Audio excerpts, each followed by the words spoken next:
ॐ सदाशिवसमारम्भाम् शङ्कराचार्यमध्यमाम् अस्मदाचार्यपर्यन्ताम् वन्दे गुरुपरम्पराम्। ॐ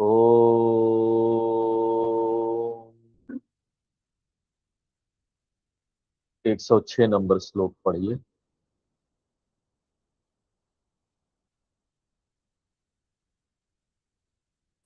जी गुरु जी।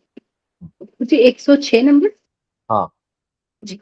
आत्मार्थ आत्मार्थत्वेन हि प्रियान् विषयो न स्वतः प्रियः स्वत एव हि सर्वेषाम् आत्मा प्रियतमो यतः ततः आत्मा सदानन्दः नास्य दुःखं कदाचन।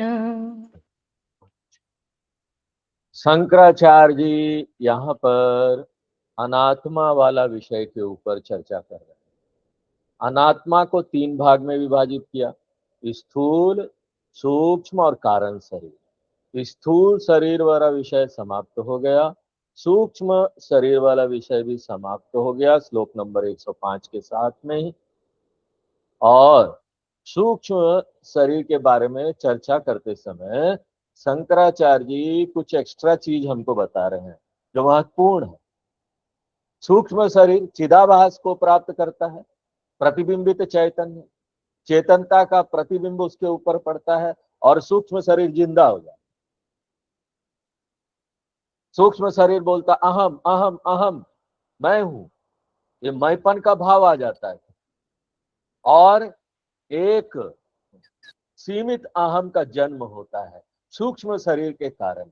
सूक्ष्म शरीर हटा दो तो एक ही वो सामान्य चैतन्यता है जो सर्वत्र व्याप्त है, जो ये नहीं बोल सकता मैं हूं, मैं ये शरीर हूं। इसलिए देखो, जब हम सोते गहरी निद्रा में होते हैं तो वहां पर सामान्य चैतन्य होता है। क्यों सामान्य चैतन्य हम बोल रहे हैं? क्योंकि वो किसी के साथ अपना संपर्क नहीं बनाता।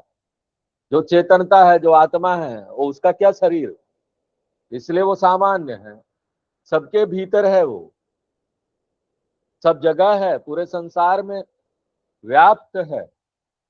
सुसुप्ति में, गहरी निद्रा में अहम मैं हूं बोल के कोई भाव नहीं होता।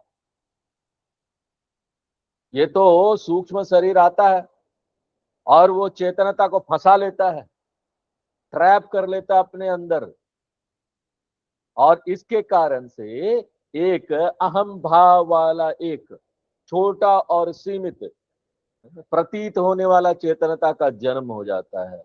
इसको बोलते हैं सभास सूक्ष्म शरीर, सभास अंतःकरण। या तो आप सूक्ष्म शरीर नाम ले लीजिए। देखो, सूक्ष्म शरीर अंतःकरण बहुत महत्वपूर्ण भूमिका निभाता है। ये जो साभास अंतःकरण है जिसमें भाषित होता है वो चेतनता, जिंदापनी, इसको हम लोग बोलते हैं जीव, अहंकार, प्रमाता, कर्ता, भोक्ता। और यही जो अहंकार है ना, वो इस दुनिया के साथ व्यवहार करता है। मूल चैतन्यता बोलो आत्मा आ जाए यहाँ आपके सामने खड़ा हो जाए, दिखे, और वो दुनिया के साथ, मेरे साथ व्यवहार करे, स्वामी जी मुझे देखे आत्मा, दैट इज नॉट पॉसिबल, वो संभव नहीं। ओरिजिनल चेतनता जो है वो कभी डायरेक्टली दुनिया के साथ व्यवहार नहीं कर सकता, उसको ये ऐसा एक शरीर चाहिए। इसलिए देखिए, जब हम निद्रावस्था में होते, बहुत गहरी नींद में, तो वो सामान्य चैतनता वहां पर होता है, वो दुनिया के साथ व्यवहार नहीं कर सकता। निद्रावस्था में आप व्यवहार कर रहे होते। जब सामान्य चैतन्यता किसी शरीर में फंस जाता है तो वो क्या बन जाता है? व्यवहारिक चैतन्य, व्यवहार कर रहा है। या इसी प्रकार से है, जैसे ना कोई खाली जगह है, आकाश, वो किसी काम का नहीं है। एक जमीन आप खरीद लेते हैं, वो किसी काम का नहीं है। पहला काम आप क्या करते हैं, उसके चारों तरफ दीवार डालते हैं, दीवार भी किसी काम का नहीं है। जब तक आप घर बनाकर उसको फंसा नहीं देंगे, उस जगह को एक जगह फंसाना हो गया है? घर बना दिया है? ऐसे ये घर है, इसको घर समझो, आप नहीं है। बिना फंसा हुआ घर, जो बिना फंसा हुआ चेतनता, वो किसी काम का नहीं है। वो तो व्यवहार नहीं कर सकता ना। व्यवहार करने के लिए शरीर के माध्यम से ही वो चेतनता व्यवहार करता है। काम का चीज क्या होता है? खाली जमीन बेकार है। काम का चीज घर है, घर बनेगा तब। ये घर बना है। तो ये जो जीव है, प्रमाता, कर्ता, भोक्ता, अहंकार, और शंकराचार्य जी बोलते हैं कि ना, यही अहंकार को सुख और दुख का अनुभव होता है जीवन में। और ये जो अनुभव होता है सुख और दुख का जीवन में, इसी को बोलते हैं सूक्ष्म शरीर, संसार है ये। सूक्ष्म शरीर संसारी है, अहंकारी है। उधार लिया हुआ, अपना तो कुछ है नहीं उसका, उधार लिया हुआ है चेतनता। शंकराचार्य जी इस पक्ष को बताते हुए एक और एक्स्ट्रा बात यहां पर बता रहे हैं। इसका कोई जरूरत नहीं है यहां पर, लेकिन वो ऐड कर रहे हैं। वो क्या ऐड कर रहे हैं कि एकमात्र अहंकार ही सुख दुख का अनुभव करता है, लेकिन मूल आत्मा जो है, वो ये जो सुख दुख क्या है, क्षणभंगुर आता जाता है। ये क्षणभंगुर सुख दुख से ये आत्मा को कुछ नहीं होता है। आत्मा को कुछ नहीं होता। ये तो जो अस्थाई सुख दुख टेम्पोररी है ना, सब क्षणभंगुर, ये शरीर का है। आत्मा तो सदा आनंद है, हमेशा आनंद में रहता है। इसकी जरूरत यहां नहीं है, क्योंकि ओरिजिनल आत्मा के बारे में शंकराचार्य जी बता रहे, मूल आत्मा। जबकि यहां पर विषय क्या चल रहा है, अनात्मा। तो यहां बताने की जरूरत नहीं थी। हम लोग अभी सूक्ष्म शरीर में है ना, सूक्ष्म शरीर खत्म हुआ, तीन शरीर कौन सा है बताओ? स्थूल, सूक्ष्म, तीसरा स्थूल कौन सा है? सूक्ष्म कारण। कारण। ठीक है, कारण शरीर में जाना चाहिए था शंकराचार्य जी को, लेकिन वो आत्मा के बारे में बताने लगे। शंकराचार्य जी ने रुका नहीं जा रहा उनको, आत्मा के बारे में बोल रहे, थोड़ा बता दिया जाए। तो बीच में थोड़ा आत्मा के बारे में बता रहे हैं। सूक्ष्म शरीर से कारण शरीर में जाने से पहले ये जो दो श्लोक है, 106 और 107 नंबर श्लोक, ये थोड़ा हटके श्लोक है, ऑफ द रिकॉर्ड बोलते हैं। राजनीतिक नेता लोग कभी कभी कुछ बोलते होते, ऑफ द रिकॉर्ड है, ऑफिशियली नहीं बोल रहा हूं मैं। ऑफ द रिकॉर्ड हो गए हैं शंकराचार्य। सच्चिदानंद स्वरूप आत्मा, और ये विषय वो बता रहे 105 नंबर श्लोक में, और उसी को एक्सप्लेन करते हैं 106 और 107 में। तो इसको आप सूक्ष्म शरीर वाले विषय से हटा दीजिए, बाद में आएगा विस्तार से सूक्ष्म शरीर के बारे में, जब आत्मा वाला विषय बता देंगे शंकराचार्य जी को।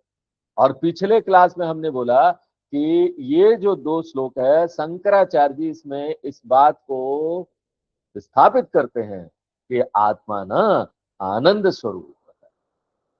और इसको स्थापित करने के लिए इतना ऐसे ही एक वाक्य बोल के चले नहीं जाते शंकराचार्य। आपको विश्वास पूरा कराएंगे, और विश्वास नहीं, आपको सत्य दिखा देंगे।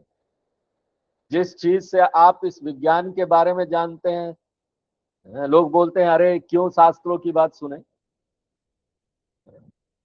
प्रूफ क्या है, हर चीज में प्रूफ मांगते हैं।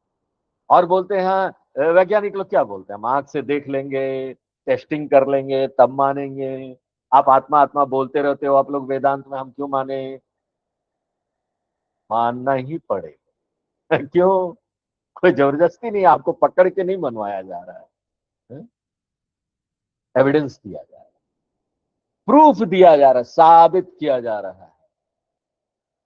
शंकराचार्य जी साबित करते हैं कि आनंद स्वरूप है ये आत्मा, और इसको साबित करने के लिए, इसको स्थापित करने के लिए वो चार प्रूफ दे रहे हैं, चार प्रमाण।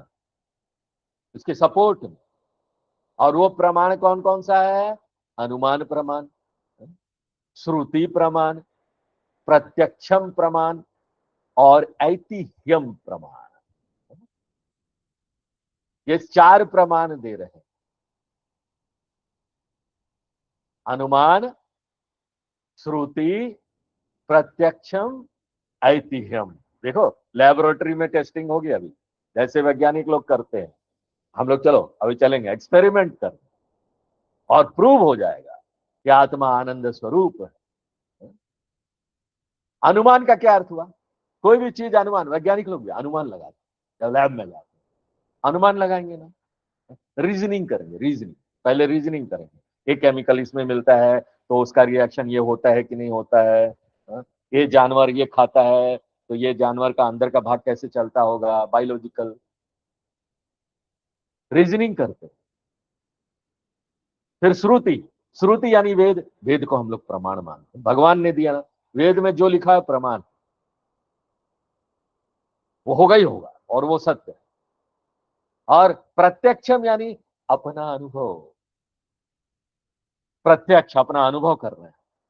और ऐतिह्यम यानी जो बहुत प्रसिद्ध आचार्य लोग जो हुए हैं ना, उन्होंने जो वाक्य बोला है उसका प्रमाण। ये 4 प्रमाण। तो इन 4 प्रमाण में अनुमान प्रमाण यहां दिया गया। ये महत्वपूर्ण विषय है, टेक्निकल टॉपिक है थोड़ा सा, वेदांत में टेक्निकली आ जाता है, ये सब टेक्निकल चीजें आ जाती है, हमको इसको अच्छी प्रकार से समझना पड़ता है। क्या रीजनिंग दे रहे हैं, क्या अनुमान है? अनुमान का मतलब क्या हुआ? किसी चीज का अनुमान लगाते हैं। अच्छा, दूर वहां धुआं है, जरूर आग लगा होगा, अनुमान लगाया आग लगाओ, आग देखा नहीं। ऐसा करते हैं ना, लॉजिकल एनालिसिस करते हैं वैज्ञानिक लोग, उसी प्रकार से हम भी करते हैं वेदांत में, अनुमान प्रमाण बोलते हैं। देखो अनुमान क्या है कि आत्मा आनंद स्वरूप है। जो भी वस्तु को हम पसंद करते हैं ना, वही वस्तु मेरे आनंद का स्रोत है। यत्र यत्र प्रिय विषयत्व तत्र तत्र आनंदत्व, है ना। जो भी विषय होगा, जो भी वस्तु होगा, हम उसको पसंद करते हैं, वो मेरे आनंद का स्रोत है। ऐसा ही है ना, कोई भी चीज हम वो पसंद करते हैं। अगर हम विश्लेषण करें, हम किसी चीज को पसंद करते हैं तो आपको क्या पता चलेगा? क्योंकि ना वो हमको आनंद देता है, इसलिए हम उसको पसंद करते हैं। आप बोलते हैं ना, मुझे ये म्यूजिक बहुत पसंद है, संगीत पसंद है, क्यों? वो संगीत मुझे आनंद देता है। और किसी चीज को मैं नहीं पसंद करता हूं तो क्या? क्योंकि वो दुखी करता है मुझे। अब ये दुखी करने वाला टॉपिक यहां नहीं है। अभी टॉपिक क्या है? आनंद कैसे मिलता है। जो भी मैं पसंद करता हूं वो मेरे आनंद का स्रोत है, मुझे सुख देता है।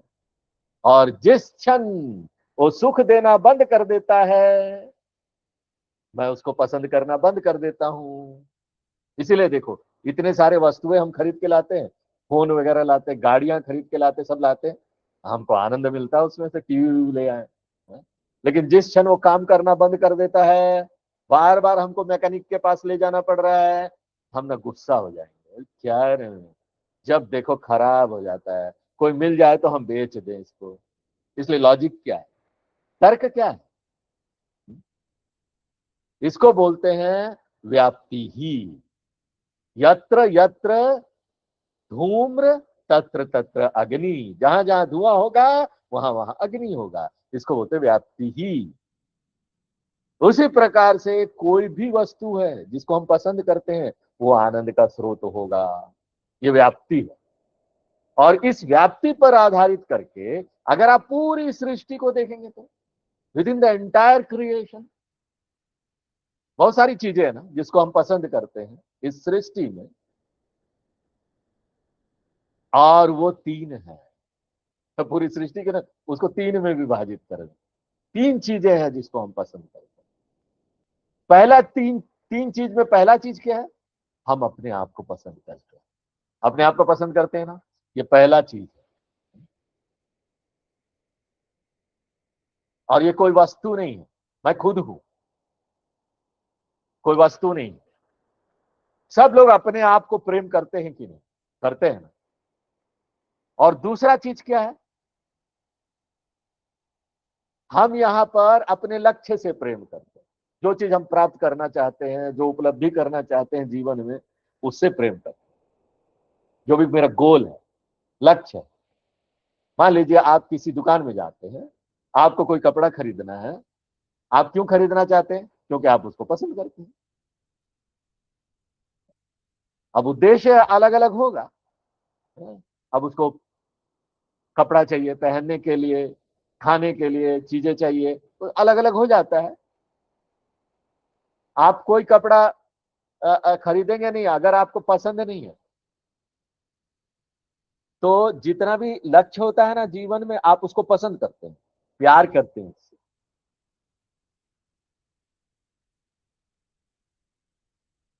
संस्कृत में उसको क्या बोल देंगे? साध्यानी।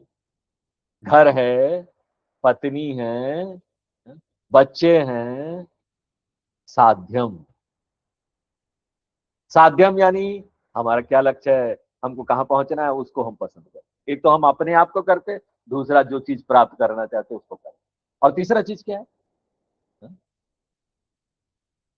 तीसरा चीज है कि ना, हम किसी चीज को प्राप्त करने के लिए किसी साधन का उपयोग करते हैं।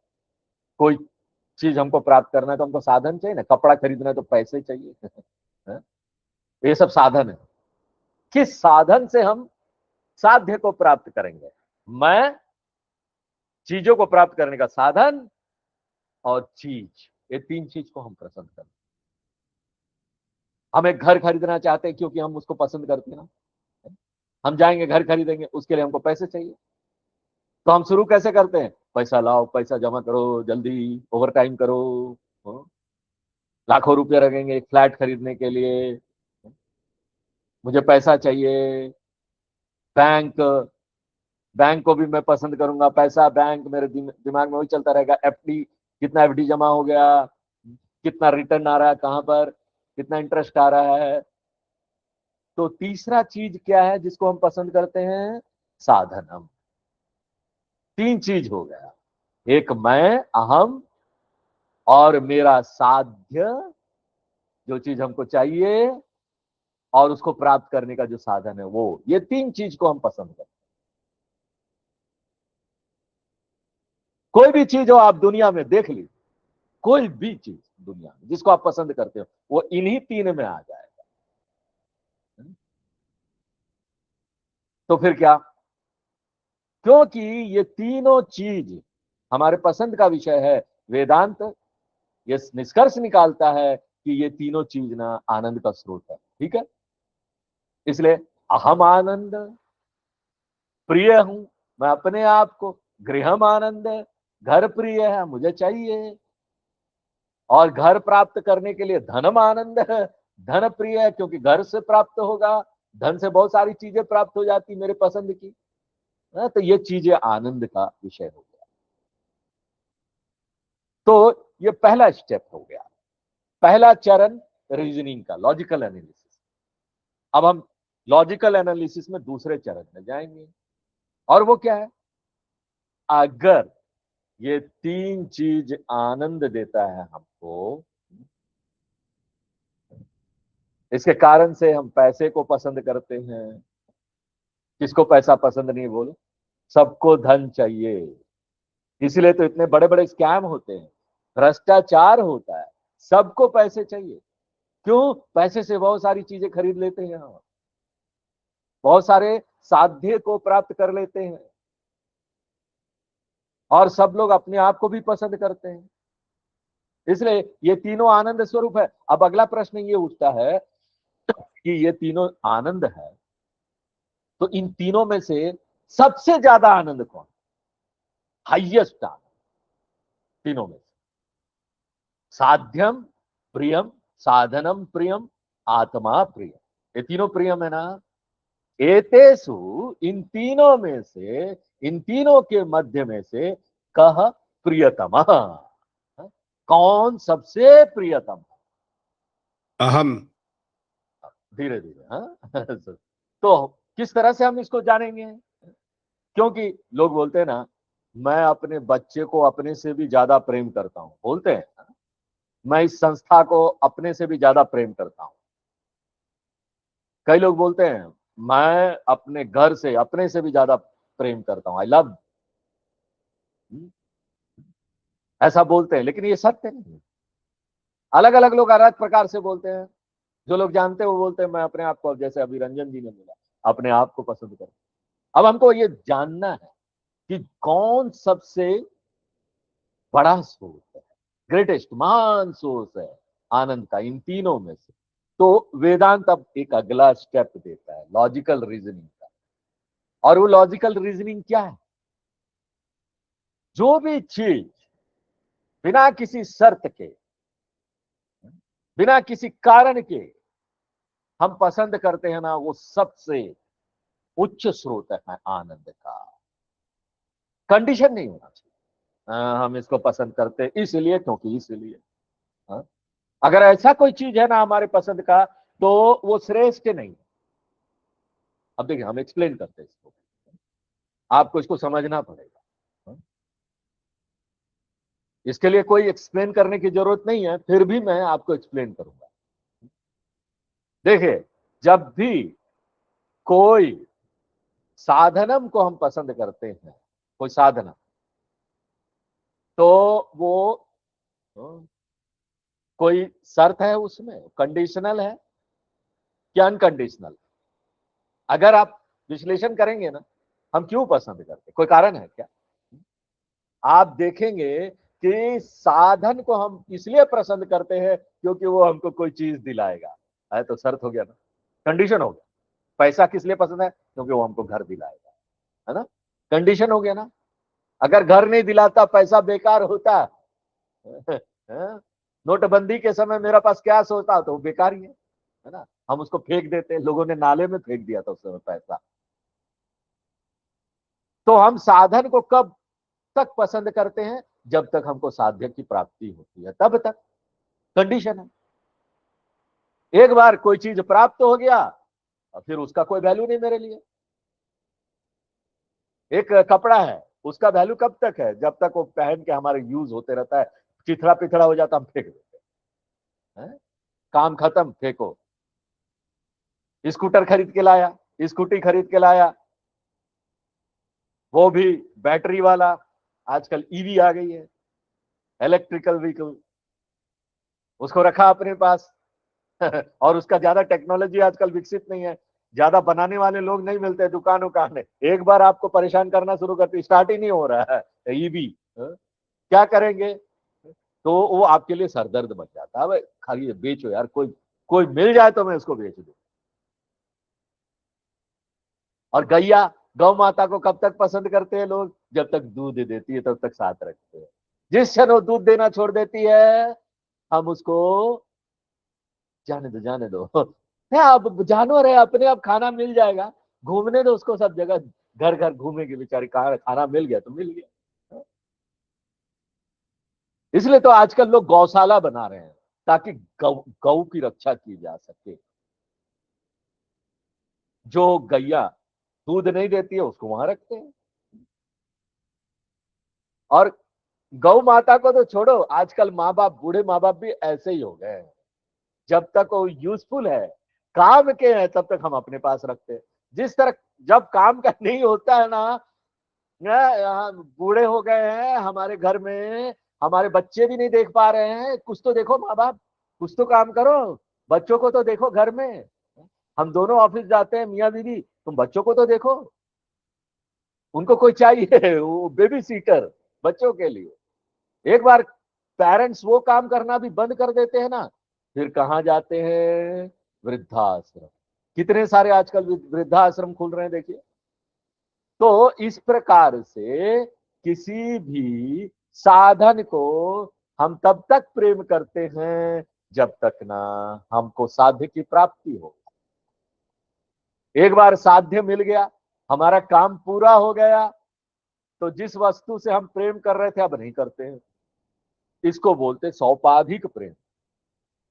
सौपाधिक प्रेम यानी कंडीशनल लव। कंडीशनल प्रेम करते हैं, कोई कारण है जिससे हम उससे प्रेम करते हैं। उपाधि यानी शर्तें लगाते हैं प्रेम करने के लिए। तो जो भी इस तरह का वस्तु होगा ना जिससे हम ना सौपाधिक प्रेम करें, कंडीशन के साथ, उपाधि के साथ, तो ना वो मेरे आनंद का मुख्य स्रोत नहीं होगा, प्राइमरी स्रोत नहीं होगा। अब जब ऐसे करते हुए आप अपने में आएंगे ना, तो आप क्या देखेंगे कि हम अपने आप को सबसे ज्यादा प्रेम करते हैं। और वो क्या है, साध्य जो गोल जो हम जिसको हम प्राप्त करना चाहते थे, वो अपने लिए प्राप्त करना चाहते हैं, उसमें भी प्रेम अपना ही है। तो हमने देखा, तो गोल को भी, जो साध्य है ना, उसको भी हम शर्तिया प्रेम करते हैं।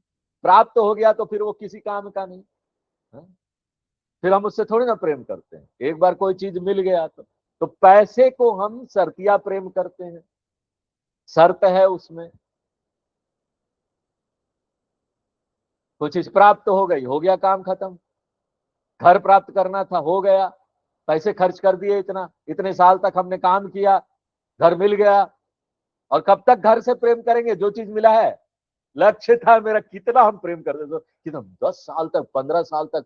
जिसके पास नौकरी होती है, नौकरी वालों के लिए घर खरीदना कितना मुश्किल काम है। वो ओवर टाइम करते हैं, बॉसेस की किचकिच सुनते हैं, सारा बात सुनते हैं कि पैसा मिल रहा है, घर खरीदना है। घर जब खरीद लिया, घर से प्रेम कब तक करते हैं, जब तक घर उसको आनंद दे रहा है, घर उसके उसको सुविधा दे रहा है, तब तक वो घर रखेगा ना। जिस क्षण वो घर उसको परेशान करना शुरू कर देगा, घर खरीद तो लिया था लेकिन अगल बगल झुग्गी झोपड़ी आ गई, जाने को भी रास्ता नहीं है, पानी नहीं आ रहा, नगर निगम का पानी बंद हो जाता है, उस समय ना मेरा हेडेक होने लगेगा। हम सोचेंगे कहाँ घर खरीद लिया, अब इसको बेचो, कोई तो मिले जो खरीद ले। हाँ? तो अब वो मेरे आनंद का स्रोत नहीं रह गया। क्यों? अब मुझे वो परेशान कर रहा है। घर तो छोड़ दो, घर बेचना तो छोड़ दो, लोग अब पति पत्नी एक दूसरे को छोड़ दे रहे हैं। ये क्या है? फैमिली कोर्ट में जाइए, डाइवोर्स क्या है? अब हमको तुम पसंद नहीं हो। जब शादी किए थे तब तो बड़ा पसंद था, हाँ? माँ बाप से लड़ लिए थे, अलग धर्म का हुआ तो क्या हुआ, बहुत अच्छा है बोल के लड़ लिए थे, दूसरे धर्म में भी शादी कर लिए, आउट ऑफ कास्ट मैरिज कर लिए, इतना प्रोटेस्ट हुआ, सारे परिवार के लोग प्रोटेस्ट किए, फिर भी शादी किए, और कुछ सालों के बाद पेपर कप की तरफ फेंक। डिस्पोजेबल सिरिंजेस आती है आजकल, सुई आता है ना, लगाने के बाद एक बार फेंक दो। अब हम उससे प्रेम नहीं करते, इसलिए डाइवोर्स। इसलिए लक्ष्य जो हमको प्राप्त करना था, उसको भी हम कब तक प्रेम करते हैं, जब तक उद्देश्य हमारा वो पूरा कर रहा होता है अपने लिए, हमको जब तक उससे प्रेम मिल रहा होता है। इसलिए वेदांत क्या बोलता है, जो साधन है ना, उसका प्रेम शर्तीय है। साध्यम, वो भी हम कंडीशनल लव है उसमें, साधन भी कंडीशनल लव है। और कंडीशन क्या है पता है, क्या शर्त हम रखते हैं? मेरे अनुकूल हो, जो भी मेरे अनुकूल होगा मैं उससे प्रेम करूंगा, जो भी मेरे अनुकूल नहीं होगा मैं उसको बेच दूंगा, हटा दूंगा। और अगर जबरदस्ती उसके साथ रहना पड़ रहा है ना, हाँ, तो रोज ही उसको कोसेंगे, मेरे ही भाग्य में लिखे थे क्या तुम, हाँ? अब जीवन भर साथ निभाना पड़ेगा, क्या करें। बाहर से तो हम उसको छोड़ नहीं सकते, मन ही मन दोष देते रहते हैं, मन ही मन कोसते रहते हैं। इसलिए ये पूरा जो अनात्मा है, उसको हम स्वीकार मानसिक रूप से तब तक करते हैं जब तक वो मेरे अनुकूल है। ये पूरा जो अनात्मा प्रपंच है, उसको हम रिजेक्ट करते हैं। अगर फिजिकली नहीं रिजेक्ट करेंगे, अगर अनुकूल नहीं है तो रिजेक्ट करेंगे, फिजिकली नहीं, क्योंकि कोई भी जगह अनुकूल नहीं है, हम वहां से निकल जाना चाहते हैं। कोई भी व्यक्ति अनुकूल नहीं है, हम उसको भगा देना चाहते हैं। ये सब करना चाहते हैं। अगर वो बाहर से हम नहीं कर सकते तो मानसिक रूप से हम उसको खोजते रहेंगे ना, क्या करें, इन्हीं के साथ रहना पड़ रहा है, यहीं पर रहना पड़ रहा है। तो ये सब क्या है? कंडीशनल प्रिय है, कंडीशन है तभी ये मेरे लिए पसंद की वस्तु बनती है। इसलिए वेदांत बोलते हैं ये सारा जो आनंद का स्रोत है वो क्या है, वो अमुख्य है, मुख्य नहीं है।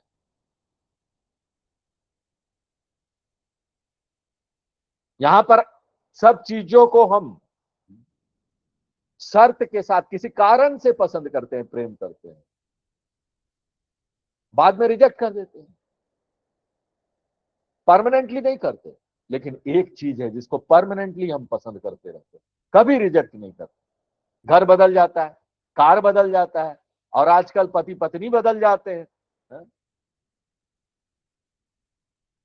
ये मेरे प्रेम के कारण था, ये सारा चीज आत्म प्रेम के कारण था।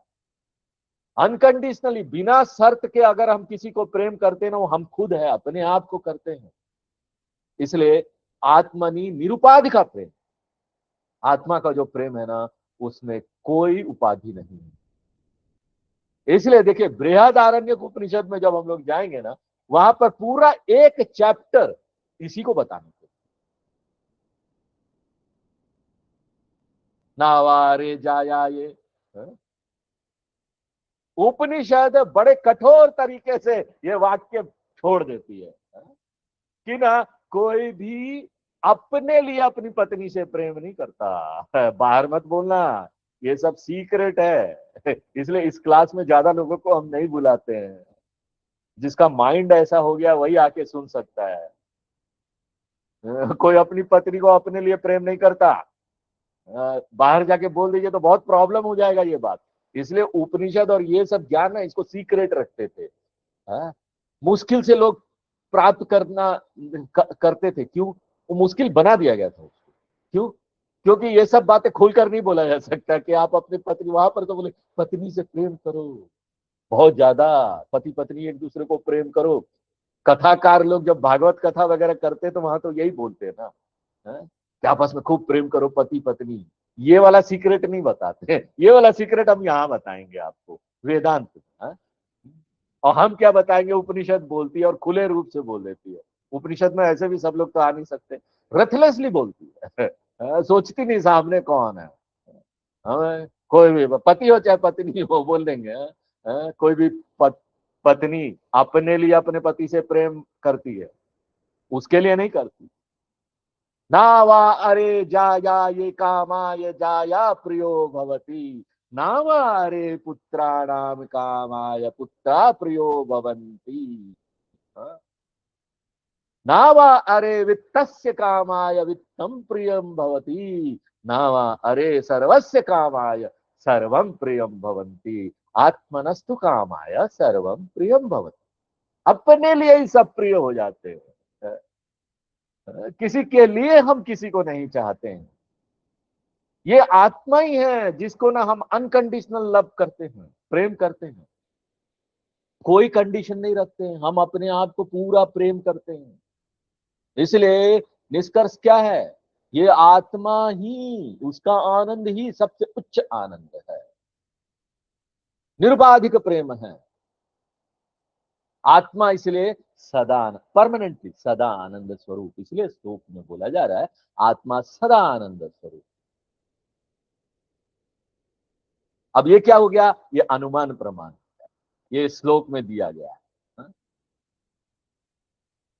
इस मंत्र में जो हमने आपको बताया, मैत्रेय ब्राह्मण में आता है, बृहदारण्यक उपनिषद में एक सेक्शन है मैत्रेय ब्राह्मण, जहां पर याज्ञवल्क्य और मैत्रेय पति पत्नी थे, याज्ञवल्क्य और मैत्रेय, वो आपस में वेदांतिक चर्चा करते हैं। ऐसे पति पत्नी मिलना बहुत मुश्किल है जो आपस में वेदांतिक चर्चा कर ले।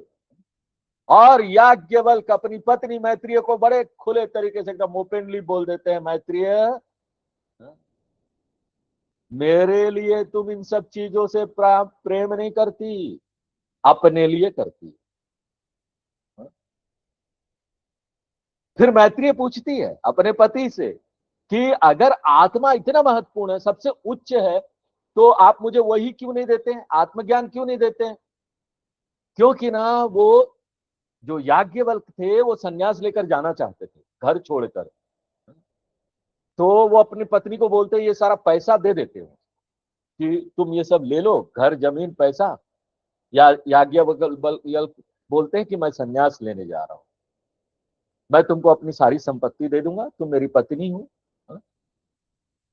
तो मैत्रेय बोलती है कि मुझे भी ये संपत्ति नहीं चाहिए। हाँ? अगर ये संपत्ति से प्रेम अस्थाई है, शर्त के साथ है, कारण है इसलिए है, नहीं रहेगा आगे जाकर, तो इससे तो मुझे उच्च आनंद प्राप्ति नहीं होगी। अगर कोई इससे भी उच्च आनंद दे सकता है, संपत्ति से भी ज्यादा, तो मुझे उसकी शिक्षा दीजिए ना, मुझे ये क्यों दे रहे हो आप? तो जो ऐसी पत्नी कहां मिलेगी? याज्ञवल्क्य बोलते हैं तुम सबसे अच्छी पत्नी। अब गलत मत समझिए, याज्ञवल्क्य की 2 पत्नियां थी, उसमें से एक ही ये थी दोनों में से जो बेस्ट वाइफ थी। क्यों मालूम? याज्ञवल्क्य मैत्रेय को बहुत प्रेम करते थे, क्योंकि याज्ञवल्क्य को वेदांत से प्रेम, वो वेदांत की शिक्षा देना चाहते थे किसी को, और उनको कोई शिष्य चाहिए था ना। किसी को अगर तुम पढ़ाना चाहो, सामने शिष्य नहीं, किसको पढ़ाओगे? मैत्रेय तैयार हो गई, पत्नी थी उसकी, बोली मैं तैयार हूं, मैं आपका शिष्य बनने के लिए तैयार हूं। अगर कोई ऐसी इंपॉर्टेंट चीज है जीवन में, इतना महत्वपूर्ण चीज है, तो मुझे वो दो ना, ये क्यों दे रहे हो सब फालतू की चीजें? हाँ? तो मुझे वेदांत दो। मुझे ना वेदांत का क्लास अब करना है। हाँ? वेदांत का क्लास करती है, और उसके लिए कहीं जाने की भी जरूरत नहीं, कोई गूगल मीट भी नहीं चाहिए। क्यों? अरे पति पत्नी घर में वेदांत शुरू हो गया, घर में शुरू कर दो ना। कहां जाना है बताओ, तुम कहां जाना चाहते हो? भीतर ही तो है ना तुम्हारा आनंद, घर में मिल गई वो, चलो दोनों वेदांत की बातें कर रहे हैं, एक शिष्य मिल गया, एक गुरु मिल गया। देखो हमारी परंपरा में ऐसे ही बढ़ाया जाता था इन शास्त्रों को। ये सुंदर ज्ञान जो है, ये खजाना है, क्योंकि ये हमको छुटा देती है, मुक्त कर देती है। कोई और चीज जीवन में हमको मुक्त नहीं कर पाएगा। हाँ, ये परिवार में ही था, सनातनी परिवार में, हिंदू परिवार में ये सब शास्त्र था। माँ बाप जानते थे, बच्चों को देते थे। पति जानी पति को, पत्नी को दी, पत्नी जान, पत्नी अगर जानती है पति को देती है ये ज्ञान। जो जान गया वो उसको आगे देता है, और इसी प्रकार से बचा रहा। वो मैत्रेय को वेदांत का ज्ञान देना चाहते थे, और मैत्रेय सुनना चाहती थी। अगर सुनने वाला मिल जाए तो देने वाले को भी मजा आ जाता है। दूसरा उसकी पत्नी थी कात्यायनी, उसको ये सब चीज नहीं चाहिए था। उसको तो बड़ा खुशी हुआ, पूरी संपत्ति मिल जाएगी, घर जमीन, जाओ जाओ तुम जाओ, मुझे दे दो सब। उसको नहीं चाहिए था वेदांत, उसको पैसे में इंटरेस्ट था। तो वो उसको पैसा देते थे, ठीक है चलो, तुमको पैसे में इंटरेस्ट है, तुम पैसे ले लो, इसको वेदांत में इंटरेस्ट है, आ जाओ तुम मेरे पास सुनने के लिए। तो वो अपनी पत्नी को ये सारी बातें बृहदारण्यक उपनिषद में बताते हैं कि ना, तुम मुझे मेरे लिए प्रेम नहीं करती, अपने लिए करती हो। अरे बड़ा रिवीलिंग स्टेटमेंट है ये तो। शंकराचार्य जी इस 3 लाइन में ना, मैत्रेय ब्राह्मण वाला जो वो भाग है ना, वो 3 लाइन में इसका सार बता दे रहे हैं। और यही 3 लाइन का विस्तार वहां पर बृहदारण्यक उपनिषद में हुआ है। अब इस लाइन की तरफ देखिए, बहुत इंटरेस्टिंग है। आत्मार्थ तत्वेन ही प्रेयान, सब कुछ मेरे द्वारा पसंद किया जाता है, मेरे अपने लिए, मेरा अपना बेनिफिट के लिए, मेरा अपना लाभ के लिए। जिस क्षण कोई चीज मुझे दुख देता है, मेरे लाभ में नहीं होता है, तो हम उसको रिजेक्ट करना शुरू कर देते हैं। देखिए कितने सारे घर में होता है ना, माँ बाप बोलते हैं अच्छा तुम उस लड़की से शादी करना जा रहे हो, अगर घर से एक कदम भी बाहर निकाला तो वापस नहीं आना कभी। देखो वही बच्चा जिसको माँ बाप गोद में खेलकर बड़ा कराते हैं, पसंद करते हैं, इतना छोड़ना नहीं चाहते हैं, वही पिताजी क्या बोलते हैं, अगर तुम इस लड़की से शादी किए तो इस मेरा मरा मुंह देखोगे, जाओ यहां से, इस घर से निकल जाओ, वापस नहीं आना। देखो हम ये नहीं बोलना चाहते, हम नैतिकता में नहीं जाना चाहते, यहाँ वेदांत का ज्ञान होना किया जा रहा है ना। नैतिकता में नहीं जाना चाहते कि क्या ठीक है क्या गलत है, वो आप सोचिए। लेकिन पिताजी रिजेक्ट कर देते हैं, वही पिताजी जिसने इतने प्रेम से हमको बड़ा किया है। जिस क्षण पिताजी को यह लगता है कि सोसाइटी में उसका स्टेटस खराब हो जाएगा, वो क्या बोलेगा, किसी की शादी उदी में जाएगा, किसी के घर में जाएगा, वो क्या बोलेगा, मेरे बेटे ने मुसलमान से शादी कर ली, मैं क्या जवाब दूंगा, तुम जाओ घर से निकलो, अब मैं तुमसे प्रेम नहीं करता। कैसे मैं अपने बहू को इंट्रोड्यूस कराऊंगा अपने परिवार में कि ये तो मेरा बेटा ये बहू लाया, क्या होगा। अरे मैं तो इतने बड़ा ब्राह्मण परिवार से, दीक्षितार परिवार, दीक्षितार वेद जो पढ़ लेते थे, मैं ऐसे परिवार से हूं और तुम ऐसी शादी करने जा रहे हो। तुरंत माताजी पिताजी अपना रंग बदल देते हैं। हाँ? क्यों? क्योंकि उनको अपनी स्टेटस की चिंता है, इसलिए अपने लिए प्रिय है, सब कुछ मुझे अपने लिए प्रिय है, यहाँ पर उस चीज के लिए नहीं है, स्वतः ना प्रिय। तो यहां पर प्रश्न आएगा, देखो ये अलग से एक विषय है, महत्वपूर्ण है, वो मैं यहां ऐड कर रहा हूं। अगर आत्म प्रेम प्राकृतिक है और वो बिना शर्त के होता है, तो ऐसा लगता है ना, फिर तो स्वामी जी हम दुनिया से प्रेम ही नहीं कर पाएंगे, क्योंकि हम तो अपने से प्रेम कर रहे हैं, स्वार्थी हो गया ना, दुनिया से हम करेंगे ही नहीं प्रेम, वो तो अस्थाई हो गया। आप क्या बता रहे हो हमको, ऐसी ऐसी रीजनिंग दे रहे हो। हाँ? एक तरफ तो आप बताते हो कि दुनिया से प्रेम करो, हाँ? सबसे प्रेम संभव है, जीवन का लक्ष्य है कि सबसे प्रेम करो, ऐसे अपना प्रेम को बढ़ाओ। एक ज्ञानी जो होता है पूरी दुनिया से प्रेम करता है, एक तरफ आप वो बोलते हो, दूसरे तरफ बोलते हो अपने से प्रेम करते हो। तो अपने ही शास्त्र जो है, उपनिषद जो है, अपनी बात को कॉन्ट्राडिक्ट नहीं कर रहा है। वो कोई भी चीज मेरे प्रेम का वस्तु तभी है जब वो मेरे लिए अनुकूल है।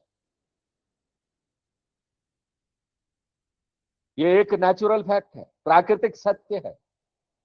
तो फिर वही उपनिषद दुनिया से प्रेम करो, वसुदेव कुटुंबकम, ऐसी बात कैसे कर लेता है? ये तो अलग अलग बात है। तो उपनिषद बोलता है ना, ये संभव एक ही परिस्थिति में, एक ही कंडीशन में।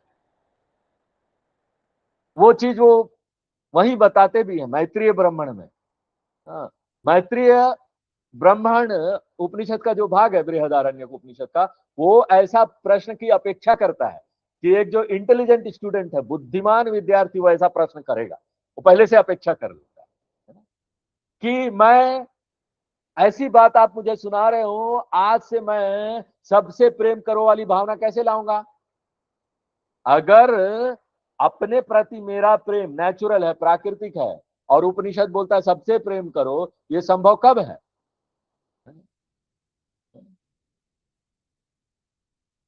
जब मैं पूरे सृष्टि को कैसे देखूंगा, फिल अप द ब्लैंक्स, पूरे सृष्टि को कैसे देख रहा हूं? आत्मा।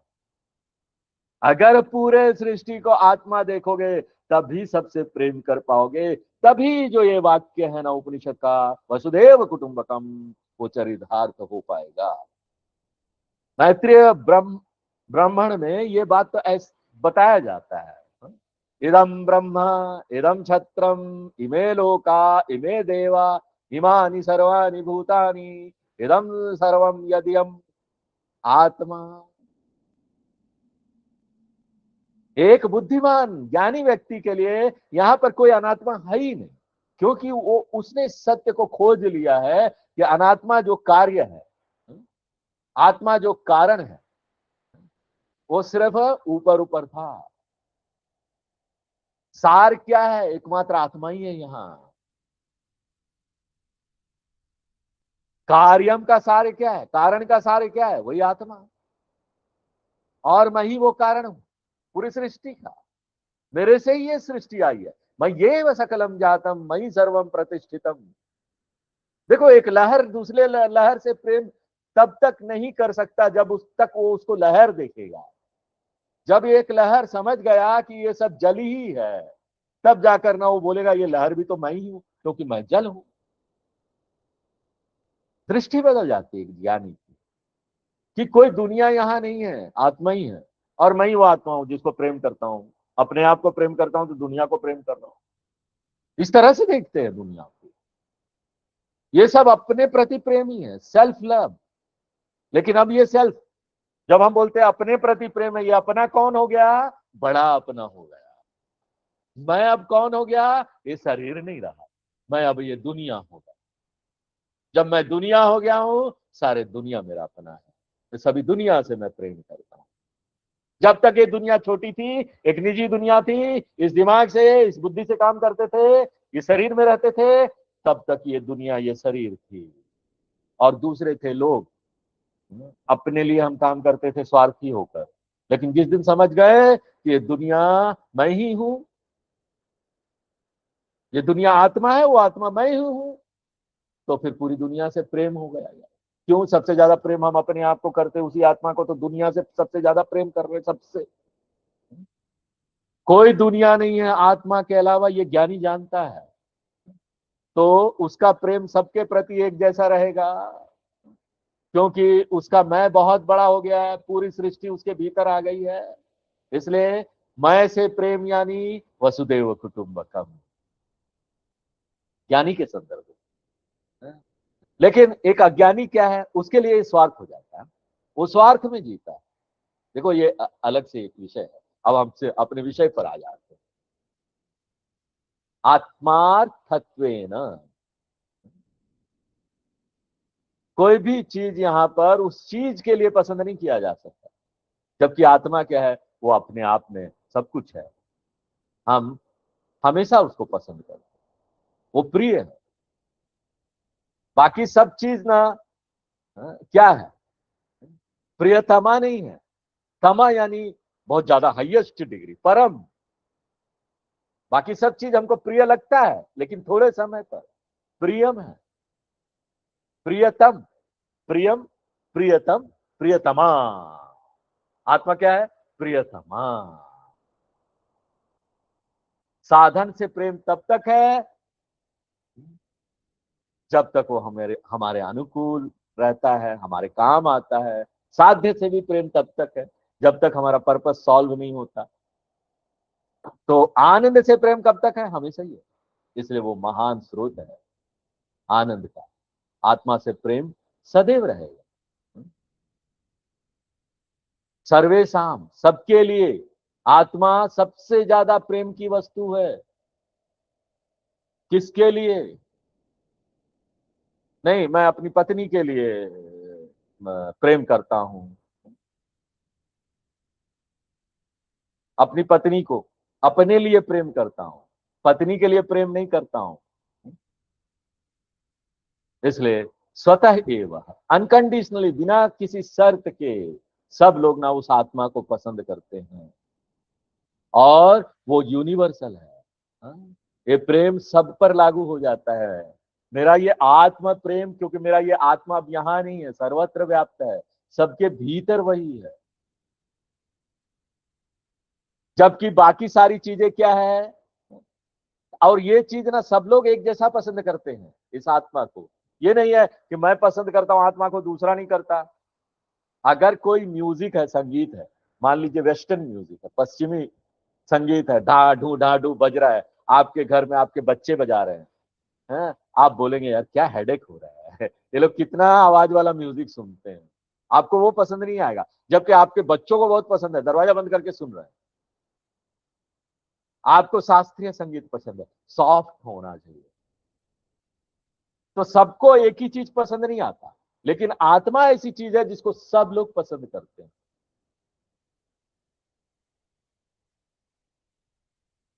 इसलिए ये जो चीज है ना, उस सबके पसंद का वस्तु है। जबकि बाकी चीजें क्या है? एक व्यक्ति के लिए जहर है तो दूसरे व्यक्ति के लिए क्या है? वो बड़ा प्रेम का चीज है। इसलिए देखो बिजनेस कैसे होता है, व्यापार जो होता है वो कैसे होता है, यही मनोविज्ञान है व्यापार के पीछे। एक आदमी बेचने को तैयार है, दूसरा खरीदने को तैयार है। एक व्यक्ति हटा देना चाहता है, बेचो बेचो बेचो, दूसरा व्यक्ति खरीदो खरीदो खरीदो, हम खरीद लेंगे तो मजा आ जाए। एक उससे भागना चाह रहा है, दूसरा उसको खरीदना चाह रहा है। एक घर बेचना चाह रहा है, क्यों? अब मुझे ये घर नहीं चाहिए। दूसरा बोल रहा है अरे मुझे वो जगह घर मिल जाएगा तो बड़ा अच्छा होगा, दूसरा उसको खरीद, इसलिए ये बिजनेस इसलिए संभव हो पाता है। यही मनोविज्ञान है बिजनेस के पीछे, राग द्वेष। एक वस्तु किसी के लिए राग का विषय है और वही वस्तु किसी के लिए द्वेष का विषय है। कैसे? तो एक बार ऐसा हुआ कि दयानंद स्वामी जी का आश्रम कोयम्बटूर में, दक्षिण भारत में, वहां पर 3 साल का वेदांत का कोर्स हो रहा था। वहां पर एक कैनेडियन लेडी आई, कनाडा से, विदेश से। अब सोचो कनाडा यूरोप का देश है, वहां पर बहुत सारा बहुत सारी अच्छी चीजें हैं, सब हमारे देश जैसा नहीं है ना। हाँ, साफ साफ रोड, बिजली आती है 24 घंटे। सब लोग जाना चाहते हैं कनाडा और अमेरिका। हाँ, सब लोग जाना चाहते हैं ना, कौन नहीं चाहता। जबकि ये लेडी आई इंडिया में, वो वेदांत पढ़ी सुनी, उसके बाद वो वहां कनाडा गई तो वहां से चिट्ठी लिखती है कि ना स्वामी जी मुझे लग रहा मैं यहाँ से भाग जाऊं, क्यों भगवान ने मुझे भारत में जन्म नहीं दिया। सोचो कनाडियन लेडी ऐसा बोल रही। यहाँ पर तो देखो लोग बिजी है, दौड़ रहे फिर रहे, पैसा चाहिए सबको, इतना बिजी है। मैं तो भारत आना चाहता, इंडिया में रहना चाहती हूँ मैं, ताकि मुझे ये वेदांत का ज्ञान मिल सके। कहां मैं पैदा हो गई। जबकि भारत में कुछ लोग हैं, वो क्या चाहते हैं, किसी तरह वीजा मिल जाए, कनाडा का, यूरोप का। भारत के लोग एकदम पागल हैं वीजा प्राप्त करने के लिए, वहां का सिटीजनशिप प्राप्त हो जाए इससे पहले कि बच्चा पैदा हो, वहां चले जाओ सिटीजनशिप। बच्चा अगर वहां पर पैदा होगा तो बच्चे को नेचुरल सिटीजनशिप मिल जाएगी, प्राकृतिक रूप से वो वहां के नागरिक हो जाएंगे। किस तरह से देखो ये चीजें चलती है। यहाँ पर तो देखो भारत में जहां देखो मच्छर मक्खी गंदगी, अनहाइजीनिक प्लेस, इतना भ्रष्टाचार। और देखो बड़ा आश्चर्य होता है कि कुछ लोग भी है जो यहाँ आके रहना चाहते हैं, किस लिए, वेदांत का ज्ञान प्राप्त करना।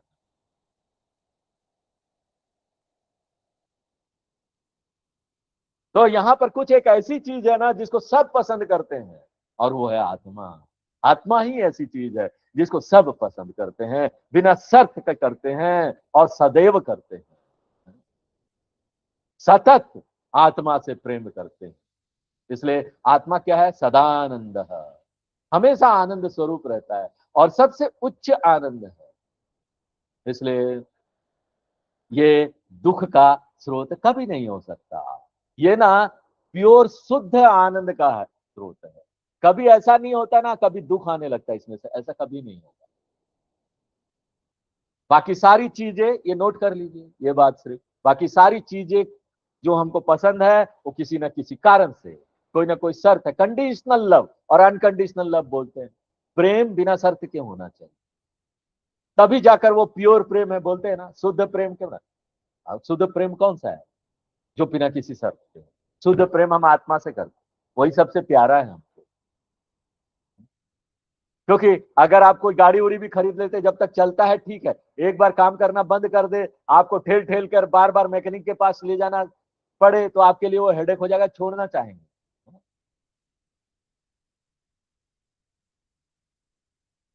उसी प्रकार मन भी है। मन जब तक अच्छा रहता है ना, आप बोलेंगे मन बड़ा अच्छा है, हमको बड़ा अच्छा लग रहा है। जिस क्षण मन बड़ा दुख देना शुरू करता है ना, आप बोलते मन भार हम हो, मन भार हो गया, आनंद का स्रोत नहीं रहा, दुख का स्रोत हो गया। जबकि आत्मा क्या है, हमेशा ही सुख का स्रोत रहता है, कभी भी दुख का स्रोत नहीं बनता। इसलिए उसमें दुख रहित आनंद मिलता है, आनंद घन है। 107 नंबर श्लोक पढ़िए।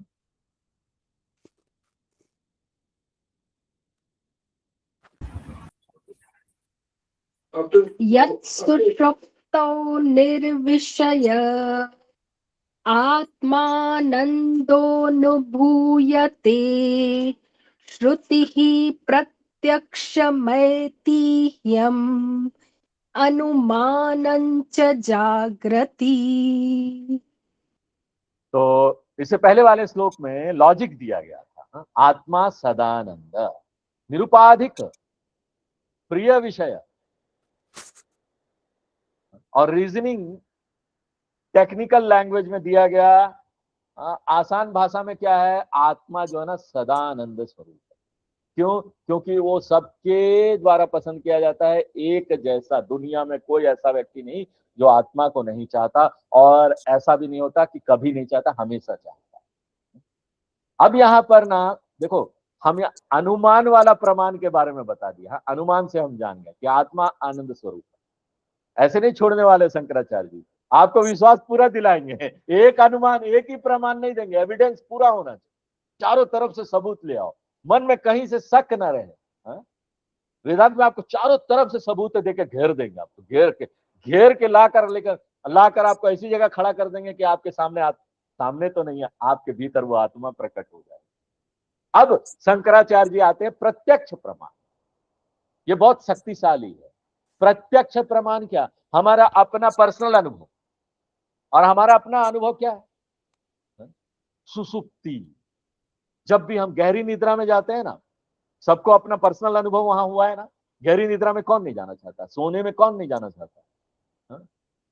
गहरी निद्रा ऐसी चीज है, सबको चाहिए, सब सोना चाहते गहरी निद्रा में। नींद नहीं आता तो कितनी कठिनाई हो जाती है।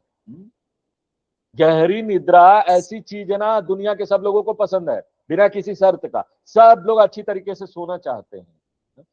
ये आप कैसे जानते हैं? देखो ना, कितनी तैयारी करते हैं निद्रा में जाने के लिए। अपना बिस्तर तैयार करते हैं, मक्खी मच्छर ना आए उसके लिए ऑल आउट लगाते हैं, या फिर वो मॉस्किटो कॉइल लगाएंगे। उसके बाद देखेंगे कि भाई गद्दा जो है इतने इंच का होना चाहिए, तकिया बेड अच्छा से बिछा हुआ कि नहीं। ये सारी चीजें देखते हैं, इसमें पैसा भी हम खर्च करते हैं। किस लिए? सोने के लिए। सब लोगों को पसंद है, एवरीबॉडी लव्स टू स्लीप। सब सोना चाहते हैं, और कोई सोने से उठना भी नहीं चाहता। कोई जगना नहीं चाहता सोकर, कि सोकर जग जाए। क्यों? देखो, क्योंकि सुबह जब सोकर उठते ना, अरे कितना टाइम हुआ, 6 बजा, 10 मिनट और सो जाते हैं। 10 मिनट सोने जाओ ना, पता चला ना 8 बज गया। अरे हम तो 10 मिनट सोने गए थे। उसके बाद भी नहीं उठना चाहते ना, इसलिए सब लोग सोना चाहते हैं। अगर नींद ना आए ना किसी कारणवश, तो एक व्यक्ति पागल भी हो सकता है, बीमारी हो जाती है, इंसोमेनिया, नींद नहीं आने की बीमारी। पागल हो जाता है व्यक्ति, मानसिक स्थिति उसकी खराब हो जाती है। और अगर आनंद स्वरूप है, आनंद का स्रोत है ये निद्रा, निद्रा में क्या रहता है बताइए? एक ही चीज जो निद्रा में रहता है, और वो क्या है? चेतनता, वही आत्मा। चेतनता के अलावा निद्रा में कोई चीज नहीं रहती। पूरी दुनिया वहां है क्या? नहीं, वहां तो इंद्रिया काम नहीं कर रही। दुनिया गया, दुनिया फोल्ड हो गया, लय होके खत्म। क्या आनंद में, जो निद्रावस्था का आनंद है, उसमें क्या म्यूजिक का आनंद मिलता है? संगीत सुन रहे, गहरी निद्रा में संगीत संभव है? नहीं, कान नहीं रहता उसमें, कान भी नहीं है। तो मेरा जो आनंद है वो संगीत से भी नहीं आ रहा। क्यों? कान काम नहीं कर रहा। बच्चों से भी नहीं आ रहा, बच्चे वहां नहीं है। मेरा शरीर से भी नहीं आ रहा। क्यों? मैं शरीर से अपनी पहचान नहीं बना रहा हूं, निद्रा में हूं ना, कारण शरीर से पहचान। ज्ञान से भी नहीं आ रहा, वहां बुद्धि काम नहीं करती, बुद्धि भी लय हो गया है। सपना से भी नहीं आ रहा, सपने से भी आनंद मिलता ना, सपना भी नहीं है। क्यों? वो निद्रा अवस्था है, सपना नहीं है। ऐसा ना, विश्लेषण कीजिए गहराई में जाकर, आप देखेंगे कहीं से नहीं आ रहा। वो एकमात्र आत्मा का ही आनंद होता है, वहां पर कोई विषय नहीं होता है। विषय आ जाएगा तो क्या होगा? आत्मा के अलावा किसी और चीज से आपको आनंद मिलता है ना? लेकिन वहां विषय भी नहीं होता। इसलिए निद्रा का जो आनंद है उसको बोलते निर्विषय आनंद। आत्मा आनंद का भी दूसरा नाम क्या है? निर्विषय आनंद। और जो आनंद बाहर से नहीं आता है, मेरे भीतर से ही आता है, वो आत्मानंद ही है। इसलिए शंकराचार्य जी क्या बोलते हैं? सुसुप्तौ निर्विषय आत्मानंद अनुभूयते। वो अपने भीतर से ही आने वाला आनंद है, कोई विषय से नहीं आता है, कोई इंद्रिय सुख से नहीं आता है कि हम कुछ देखकर आनंद ले रहे हैं, कुछ सुनकर आनंद ले रहे हैं, कुछ सुनकर आनंद ले रहे हैं, ये नहीं है उसमें। तो देखो, दो प्रमाण के बारे में शंकराचार्य जी ने बता दिया। इससे पहले वाले श्लोक में अनुमान बता दिया, किस तरह अनुमान लगाकर हम कर सकते हैं। अब प्रत्यक्ष बता दिया, आपका अपना खुद का अनुभव देख लिया ना आपने, देख लो। शंकराचार्य जी यहां श्रुति प्रमाण नहीं देते। श्रुति प्रमाण यानी वेद उपनिषद का कोई वाक्य, उससे हमको प्रमाण देना पड़ता है। शंकराचार्य जी ना मान लेते हैं या फिर शायद वो बाद में हमको बताएंगे। यहां पर तो ये अलग से एक विषय है ना, इसलिए वो कोट नहीं करते, बताते नहीं है, बस बोल देते श्रुति प्रमाण है, वेद प्रमाण है। वेद प्रमाण है, वेदों में ऐसे कई वाक्य हैं। एक तो जो वेदों का वाक्य है, अभी हमारा सोमवार को तैत्तिरीय उपनिषद का क्लास शुरू होने वाला, कोई भी मिस मत कीजिएगा। बहुत सुंदर उपनिषद है तैत्तिरीय उपनिषद। किसी ने पिछला अगर उपनिषद नहीं भी सुना होना, तब भी तैत्तिरीय उपनिषद अपने आप में पूरा उपनिषद है, पूरा सब समझ में आएगा उसमें। उसमें ये मंत्र आता है, आनंद आत्मा ब्रह्म पृक्षम प्रतिष्ठा तस्य प्रियमेव सीरा सिरः मोदो दक्षिण पक्षः प्रमोदो उत्तर पक्षः आनंद आत्मा। आत्मा आनंद है बोलते, देखो भगवान भी बोल रहे हैं, देखो श्रुति का वाक्य, उपनिषद का वाक्य, भगवान का वाक्य। वो भी प्रूफ मिल गया, अपना अनुभव से भी प्रूफ मिल गया, अनुमान से भी प्रूफ मिल गया। साइंटिस्ट लोग यही तो करते हैं ना, तभी बोलते हैं हाँ अब हम मान लेते। तो ये श्रुति का एविडेंस हो गया आखिर वो आनंद स्वरूप है आत्मा। 3 पूरा हो गया ना, अब चौथा प्रूफ छोड़ेंगे नहीं आपको। चौथा प्रूफ क्या है अंतिम वाला? ऐतिह्यम। ऐतिह्यम क्या? आचार्य लोग जो वाक्य बोलते हैं, आचार्य महान आचार्य जो हुए हैं ना, जैसे शंकराचार्य महान आचार्य, उन्होंने अपना कोई वाक्य बोला है तो उसको हम ना प्रामाणिक वाक्य माने, प्रमाण है। क्यों? शंकराचार्य जी ने बोला ना, इसलिए। तो जितने भी आगे के ग्रंथ आचार्यों ने लिखा वो प्रमाण वाक्य में आ जाते।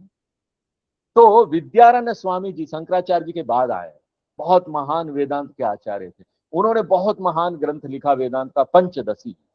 पंचदशी में यह आता है, यह आत्मा परानंद पर प्रेमस्पदम यतः मान भूवम ही भूयास्मिते प्रेमात्मा निच्यते तत्प्रेमात्मार्थम अन्यत्र नैवम अन्यार्थम आत्मनि परमानंदात्। इस श्लोक में वो बोलते हैं, कौन बोलते हैं? विद्यारण्य स्वामी जी। विद्यारण्य स्वामी जी प्रमाण है, वो भी एक प्रमाण हो गया, आचार्य, प्रसिद्ध आचार्य का प्रमाण। वो भी बोलते हैं आत्मा आनंद है।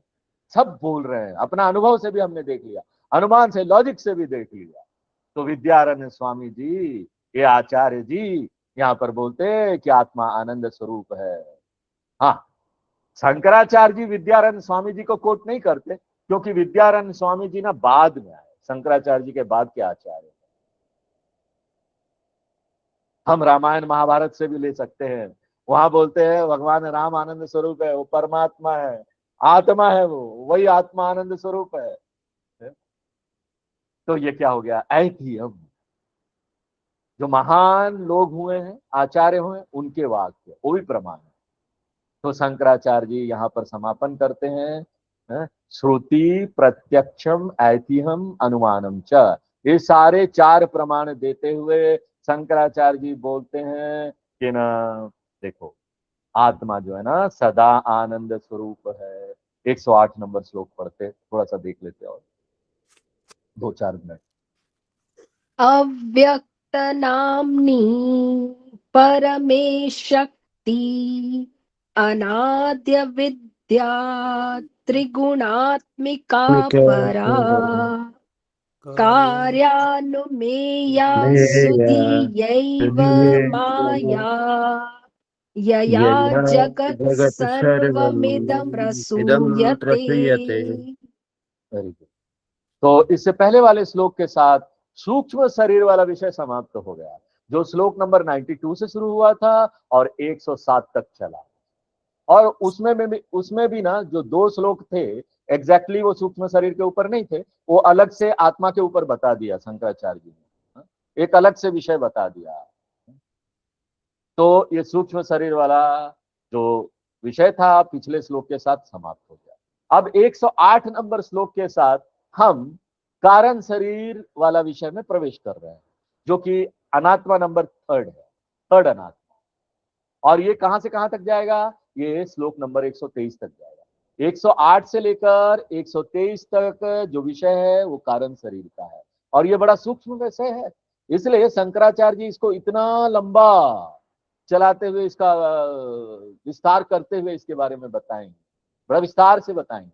आसान भाषा में बोले तो कारण शरीर नाम ही बता रहा है ना, कारण शरीर किसके लिए है? स्थूल और सूक्ष्म शरीर का कारण, किसी चीज का कारण है ना, कारण शरीर किसका कारण है? स्थूल और सूक्ष्म शरीर का, ये दो शरीर का। जो हमारा ये फिजिकल बॉडी बाहर से दिखता है ये स्थूल शरीर है, अंदर से जो शक्तियां हैं वो सूक्ष्म शरीर। ये किससे जन्म होता है इसका? कारण शरीर से। इन दो शरीरों का जन्म होता है। इसका क्या मतलब है? प्रलय काल में, इससे पहले कि सृष्टि आए, वो उस समय भी रहता है। हमारे सारे शरीर, हमारा मन उस समय भी रहता है, प्रलय के समय भी रहता है। सीड अवस्था में रहता है। कारण शरीर में ये सारी चीजें बीज अवस्था में रहती। जैसे एक बड़ा पेड़ है ना, पेड़ कहां से आया? बीज से आया। बीज अवस्था में पेड़ था, उस बीज के अंदर पेड़ है, तभी तो आपने बीज लगाया तो इतना बड़ा पेड़ आ गया। कहां से आया? था ना उसके अंदर। कैसी अवस्था में था? कारण अवस्था। इसको बोलते कारण अवस्था में। जब बीज में है तो उसका तना वगैरह नहीं दिखाई दे रहा, पत्ता फल नहीं दिखाई देगा। इसी प्रकार से हम उस कारण अवस्था में जब रहते हैं, सारा ये शरीर, दुनिया का शरीर कारण अवस्था में रहता है। हमारा एक व्यक्ति का शरीर भी कारण अवस्था में चला गया, बीज में चला गया। वहां पर अलग अलग करके कुछ पता नहीं चलेगा। इसको बोलते कारण शरीर। कारण शरीर थोड़ा सा बड़ा बहुत सूक्ष्म विषय है। कारण शरीर के बारे में जब भी लोग वेदांत पढ़ना शुरू करते हैं ना, तो वो समझ में नहीं आता। बहुत विचार करने के बाद समझ में आता है कि कारण शरीर क्या है। कारण शरीर ही बीज की तरह, जैसे बीज से पेड़ प्रस्फुटित हो जाता है आगे, उसी प्रकार से कारण शरीर ही स्प्राउट हो जाता है ये स्थूल और सूक्ष्म शरीर में। और प्रलय के समय फिर से जब प्रलय होता है, पूरा सृष्टि का लय हो जाता है, तो वो बीज अवस्था में चले जाता है। तो बीज पेड़, बीज पेड़, ये चलते रहता है। यही सृष्टि है। सृष्टि कभी रुकती नहीं। सृष्टि का विस्तरण होता है, संकोचन हो जाता है, विस्तरण होता है, संकोचन हो जाता है। विस्तार करती है, फिर छोटे बीज अवस्था में चले जाती है। यही पूरी सृष्टि है। इसका कोई आदि अंत नहीं है। ये साइकिलिक प्रोसेस है। बताइए कहां से कब शुरू हुआ? नहीं बता सकते ना, चल रहा है गोल चक्कर में। एक कोई चीज गोल चक्कर में चलेगा। एक साइकिल का चक्का है, बताइए कहां से शुरू हुआ? वो साइकिल का चक्का कहां से बनना शुरू हुआ? बता सकते हैं? नहीं ना। उसी प्रकार कोई पूछता ना कब शुरू हुआ संसार, मत पूछिए, ये सवाल ही नहीं है। क्यों? ये संसार साइक्लिक प्रोसेस है, चक्का है। कब शुरू हुआ को चक्के में बता नहीं सकते, सर्किल में नहीं बता सकते कब शुरू हुआ। तो आगे ये कारण शरीर वाला विषय विस्तार से इसकी हम चर्चा करेंगे, जो कि अब हम लोग अगले क्लास में देखेंगे। आज यहीं विराम देते हैं। ओम पूर्णमदः पूर्णमिदं पूर्णात् पूर्णमुदच्यते पूर्णस्य पूर्णमादाय पूर्णमेवावशिष्यते। ओम शांति शांति शांति। हरि ओम। प्रणाम गुरुजी। प्रणाम गुरुजी। गुरुजी श्लोक नंबर, प्रणाम गुरुजी। हाँ गुरुजी बोलिए। श्लोक नंबर 107 को और थोड़ा अच्छे से डेप्थ में समझाइएगा। अच्छा ठीक है, जी अगले क्लास में इसको शुरू अगली से क्लास में थोड़ा सा, हाँ, शुरू। अच्छे हाँ से, क्योंकि वो जो 4 चीजें आपने लिखी है ना, वो अच्छे से थोड़ी समझ में अभी नहीं आई है। ठीक है, चारों ना जैसे प्रमाण हम। श्रुति, प्रत्यक्ष अनुभव, लोक परंपरा और तर्क, ये चारों जागृत अवस्था में ही सत्य के रूप में प्रमाणित करते हैं। हाँ इससे थोड़ा और क्लियर। जी गुरु जी। ठीक है, अगले क्लास में और हम इसके बारे में जी बताएं, शुरू से जी बताएं। ठीक है? जी हरि गुरु ओम। जी। हरि नमस्कार।